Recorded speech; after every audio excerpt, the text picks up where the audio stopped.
हमारी ओर महानगर की ओर से बहुत बहुत धन्यवाद।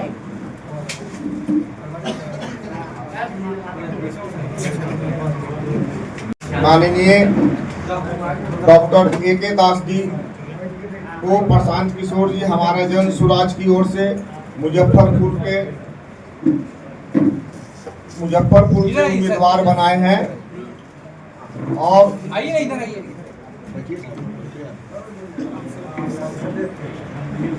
हम लोग ये घोषणा कर रहे हैं कि हमारे जितने भी पत्रकार बंधु हैं उनको भी हमारी ओर से बहुत बहुत धन्यवाद। Doctor A.K. दास जी को फुल बहुमत से इनको मुजफ्फरपुर से भारी मतों से विजयी बनाकर हम लोग को भेजना है। सारे हमारे जितने भी प्रत्याशी थे उनको भी हम लोग आग्रह करते हैं कि मन में जो भी है पार्टी किसी एक को ही टिकट देगी।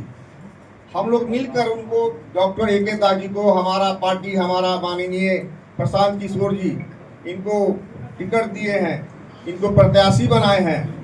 इसलिए हम लोग का कर्तव्य बनता है कि हम लोग इनको भारी मतों से विजयी बनाकर असेंबली भेजें। और शुक्रिया करना चाहूँगा कि आप सभी लोग यहाँ पर आज उपस्थित हुए। जैसा कि आप सबों को पता है कि प्रशांत किशोर जी ने आश्वासन दिया था कई महीनों पहले कि जन स्वराज पार्टी बिहार की वो पहली पार्टी होगी जो उम्मीदवारों की सूची को सबसे पहले साझा करेगी। इसी के मद्देनजर 9 अक्टूबर 2025 को जन स्वराज पार्टी के द्वारा 51 प्रत्याशियों की सूची जारी की जा चुकी है, जिसमें मुजफ्फरपुर महानगर 94 से डॉक्टर A.K. दास जी को जन स्वराज पार्टी ने अपना उम्मीदवार घोषित किया है। इसलिए मैं सबसे पहले डॉक्टर A.K. दास जी को समस्त महानगर संगठन के तरफ से बहुत बहुत धन्यवाद और शुभकामनाएं प्रेषित करता हूं।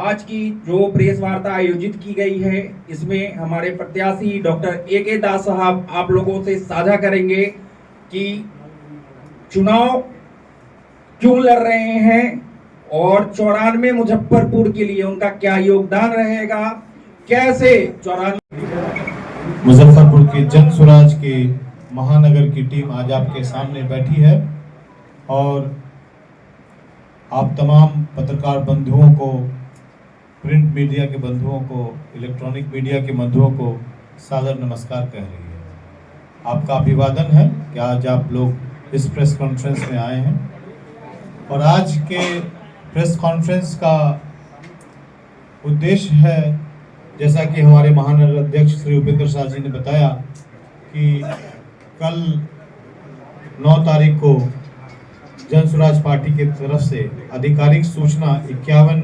उम्मीदवारों की कल निर्गत की गई है और उसमें आपके शहर 94 विधानसभा में हमारा नाम जो है उस उम्मीदवार के लिस्ट में है।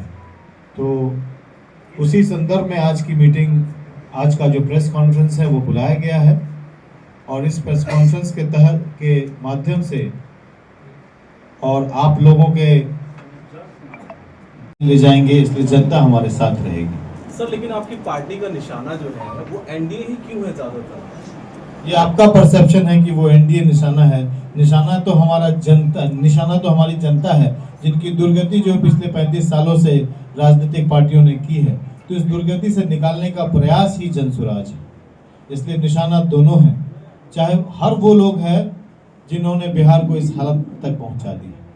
टिकट घोषणा के साथ ही जन स्वराज में भगदड़ मच गई, लोग इस्तीफा दे रहे हैं।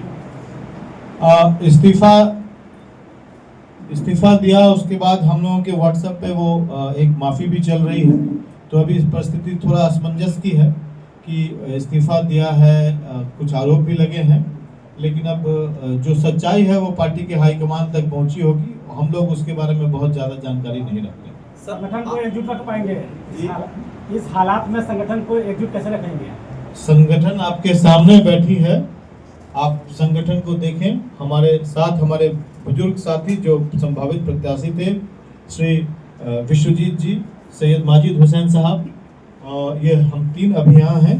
एक दिलीप गुप्ता जी थे जो अभी पटना में हैं, तो हम लोग सब हैं और महानगर के अध्यक्ष श्री उमेश कुमार शाह जी, सांगठनिक महासचिव engineer Pritesh Pratap Singh. Google form बाद में एक ऑफलाइन फॉर्म के द्वारा आप एक बजाते पार्टी के कार्यकर्ताओं के बीच में उसका डिस्ट्रीब्यूशन किया गया, उसका प्रचार किया गया। मतलब ये कि कोई आम आवाम, कोई जन स्वराज पार्टी से जुड़ा हुआ साधारण कार्यकर्ता भी अगर अपना फॉर्म भरता है तो उसको एक मौका है राजनीतिक सीढ़ी पर आगे बढ़ने का। तो एक नई परिपाटी है, इससे पहले कभी हुआ नहीं। पार्टियां ऊपर से चुनती हैं, बंद कमरे में चुनती हैं, एप्लीकेशन तो नहीं दिया जाता। और एप्लीकेशन आपको इसी बार दिखा जहां लोगों ने अपना एप्लीकेशन भरा, ऑनलाइन और ऑफलाइन भरा, अपना पूरा बायोडाटा भरा, उनकी पूरी प्रक्रिया में उनकी जांच पड़ताल हुई, उनको जमीन पर उतारा गया, तरह तरह की कार्रवाई की गई और उस कार्रवाई के बाद काफी मनन चिंतन और अलग अलग सांगठनिक व्यवस्था के तहत उनकी परीक्षा के बाद ही किसी उम्मीदवार की चुना गया। तो आप समझिए कि एक नई परिपाटी है। जब आप कोई किसी तरह का कोई नौकरी लेना चाहते हैं, चाहे वो शिक्षक की नौकरी लेना चाहते हो, चाहे वो आप प्रोफेसर की नौकरी लेना चाहते हो, चाहे डॉक्टर की नौकरी लेना चाहते हो, कुछ तो परीक्षा देते हैं, कोई तो परीक्षा देते हैं ना। तो जब आप विधायक बनना चाहते हैं तो कुछ तो परीक्षा दीजिए। तो ये एक नई परिपाटी है और इस परिपाटी को हम समझते हैं कि स्वागत योग्य परिपाटी है और हम समझते हैं कि अन्य पार्टियां भी अब उसको कॉपी कर रही हैं। और जहां तक आपका रहा 20 रुपए का बात, तो वो परिवार लाभ कार्ड है जिसमें जो बिल्कुल ही मुफ्त है। परिवार लाभ कार्ड का जो हम लोगों ने एक आह्वान किया था, वो आह्वान बिल्कुल ही मुफ्त है। लेकिन हम लोगों का ये प्रयास था कि जो लोग परिवार लाभ कार्ड लें वो पहले जन स्वराज के प्राथमिक सदस्य बन जाए और प्राथमिक सदस्य बनने के लिए 10 रुपए का रसीद उनको दिया गया। तो 20 रुपया किसी ने नहीं लिया, 10 रुपए का रसीद दिया गया। परिवार लाभ कार्ड बिल्कुल मुफ्त था। डॉक्टर साहब, इससे पहले तो आपने देखा ही नहीं होगा कि कोई नेता जो है गाँव घूम रहा है। तो नई चीज देख रहे हैं ना आप। तो नई चीज अगर आप देख रहे हैं तो आप इस बार इस बवंडर को, इस परिवर्तन की आंधी को भी देखिएगा। 94 विधानसभा में सबसे बड़ा मुद्दा क्या होगा? आपका चुनाव क्षेत्र में जाएंगे, सबसे बड़ा मुद्दा क्या होगा? मुजफ्फरपुर या 94 विधानसभा का सबसे बड़ा मुद्दा जो है, यहाँ पे आम जनजीवन की रोजमर्रा की किचकिच, रोजमर्रा की परेशानी ही सबसे बड़ा मुद्दा है। जहाँ आप जाम की समस्या, काम की समस्या और दाम की समस्या से रोज पीड़ित हो रहे हैं। जाम की समस्या, आप यहाँ से गमपुरा जाएंगे तो 1.5 से 2 घंटे लगेंगे। सर, आपका चुनाव चिन्ह बसपा मिला है, इस चुनाव चिन्ह के विषय में कुछ कहना चाहेंगे?